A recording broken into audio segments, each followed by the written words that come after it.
Parrain, c'est la soumission par la sodomie. Parrain, c'est la soumission par la sodomie. Parrain, c'est la soumission par la sodomie.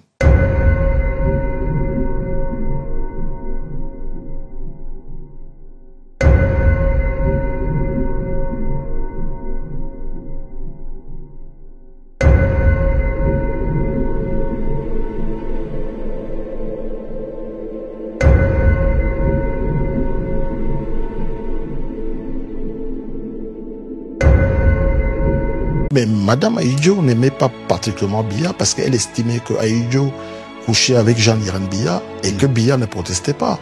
Et pourquoi protestait-il pas? Paul Biya arrive au pouvoir en 82, Mobutu est arrivé au pouvoir en 65. Les deux emblèmes, et du RDPC et du drapeau du Zaïre, ont séjourné dans la matrice d'un sorcier en Égypte. Mais celui-ci leur avait prévu de fin. Il a dit, l'un d'entre vous sera mort à l'étranger, il va y être enterré. L'autre va mourir dans son pays, il va y être enterré et sa tombe sera saccagée. Oui, mais il faut Skanto. D'accord. Rien à voir avec son MRC. Ceux qui pratiquent ça au Cameroun, d'abord, ne sont pas des homosexuels. Ils le font pour soumettre des gens, pour humilier des pères de famille, pour les tenir au cas où ils venaient à manifester des velléités d'indépendance. Ce qui s'est passé entre elle et Kadhafi, par exemple. Ah oui, qu'est-ce qui s'est passé? Donc, il est à l'aéroport, 9h, sa femme n'est pas là, 10h n'est pas là, elle s'amène à 13h15 avec la fermeture éclair de sa jupe déchirée. Voilà. Donc, elle était chez le guide. Les pères de famille, avant de les nommer ministres, on les passe à la casserole, c'est filmé, c'est une monnaie de chantage et on les tient avec. Sans les grégris, sans les marabouts, Paul Biya aurait perdu le pouvoir depuis très longtemps. Évidemment, chez moi dans le Grand Nord, il y a des gens qui se sont suicidés, certains sont allés en exil parce qu'on les prend, on prend le type avec sa femme, souvent avec des enfants, tout ça c'est filmé. Jésus-Christ TV, vous connaîtrez la vérité et la vérité vous affranchira.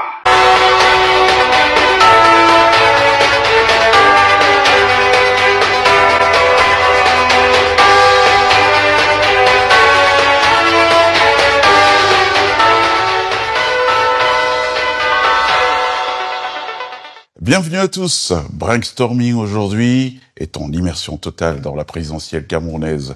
Le fondateur du Fonds patriotique camerounais, Jean-Pierre Dupont, est notre invité. Bonjour Jean-Pierre Dupont. Bonjour, madame. Alors vous êtes reconnu comme une véritable encyclopédie vivante. Vous êtes un personnage d'érudition. Vous savez tellement de choses, Jean-Pierre, que j'ai envie de commencer par une question provocatrice. Qu'est-ce que vous ne savez pas, Jean-Pierre Dupont? Je vais vous répondre en convoquant une métaphore de Socrate. Tout ce que je sais, c'est que je ne sais rien. Quand on fait des recherches, on s'aperçoit que l'immensité de ce qu'on ignore n'est rien à côté de ce qu'on croit savoir. Alors qu'est-ce qui s'est passé, Jean-Pierre Dupont, pour que les rubans de l'état de grâce se mettent à faner? L'homme avait bien commencé, je me rappelle, il avait doublé les bourses, il était bien disposé. Quand il arrive en France, à l'époque j'étais étudiant, il fait un discours par rapport aux UP6, il dit voilà, ce parti n'a pas d'existence légale au Cameroun. Mais je sais que parmi vous, il y en a qui s'en réclament, et s'ils veulent rentrer au Cameroun, ils sont les bienvenus.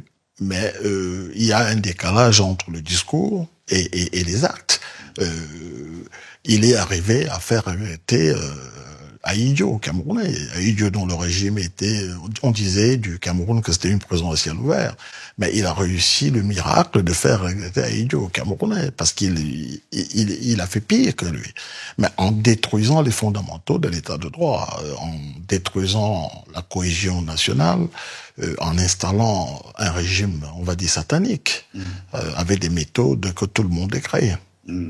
Justement, vous pouvez, pour nos amis qui nous regardent à l'international, qui sont pas toujours très au fait de la situation camerounaise, on en parle beaucoup ces derniers temps. On a vu ça émerger dans le débat public camerounais, des méthodes, mais vraiment ignobles, mais qui sont des pratiques qui ont cours.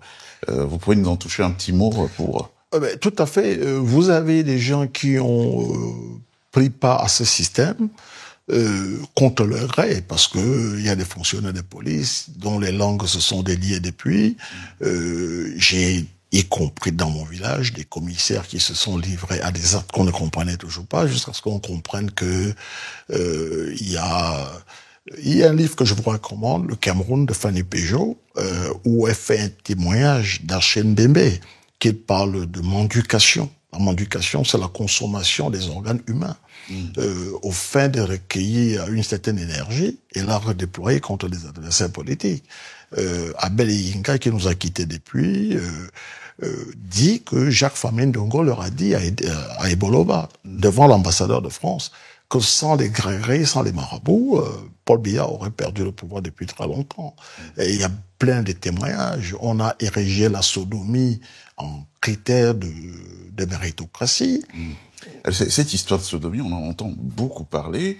Vous nous confirmez que c'est vrai, dans la cage des horreurs, c'est une réalité camerounaise. C'est une réalité, d'autant plus que si on remonte aux origines, Biya revient d'études de France en 1962, il avait 9 ans. Il est porteur d'une lettre de recommandation de Louis-Paul Odjoula.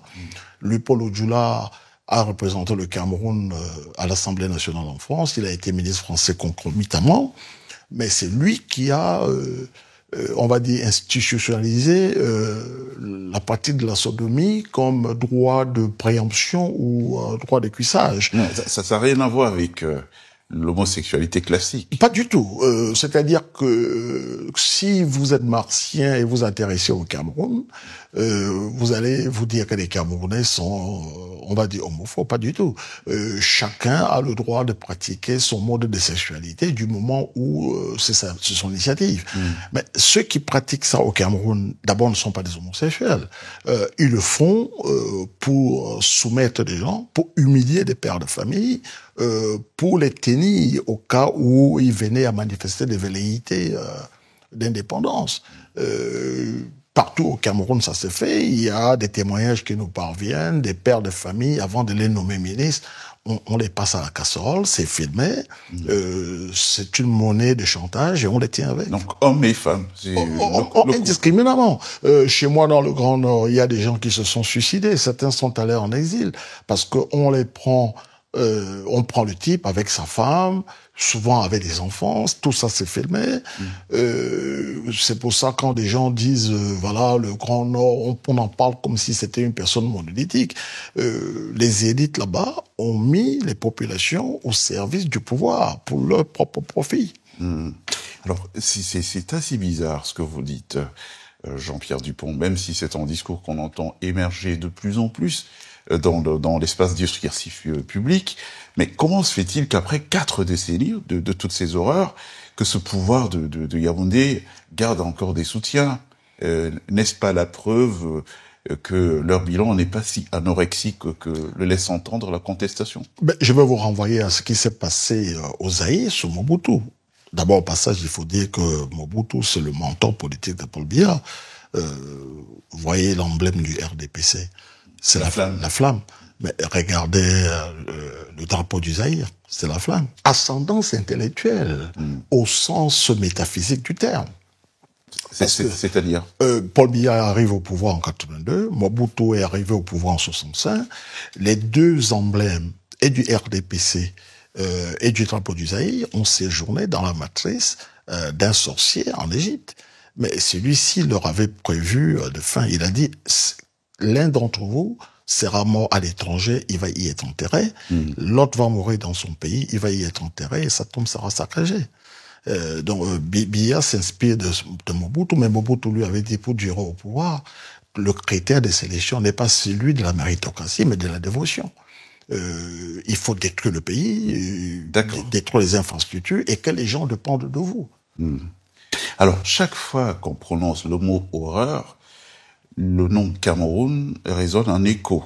Jean-Pierre Dupont, vous qui êtes décrit comme un puits de science, quelqu'un qui avait une vraie érudition, est-ce que vous pouvez nous dire son diplomatie, quel sombre pacte le Cameroun a dû signer pour le plonger dans son misérabilisme actuelle? D'abord, retournons aux fondamentaux. Je vous disais ça en entame. On a eu au Cameroun Luipol Odjoula, le colon le plus nuisible du Cameroun. Il a été le parrain d'Ahidjo, il a été le parrain d'André Marimbila, et c'est lui de Paul Biya. C'est lui qui a créé le BDC en 1951. Qu'est-ce que vous mettez dans parrain? Parrain, c'est la soumission par la sodomie. D'accord. Et ce pacte a continué entre Ahidjo et Biya.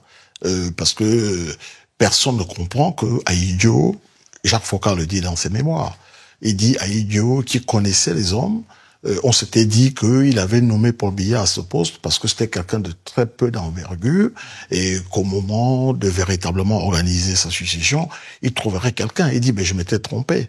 Même la femme d'Ahidjo ne comprend pas. Mais le problème, c'est que Ahidjo et Paul Biya ont eu un pacte sur un acte homosexuel. Voilà.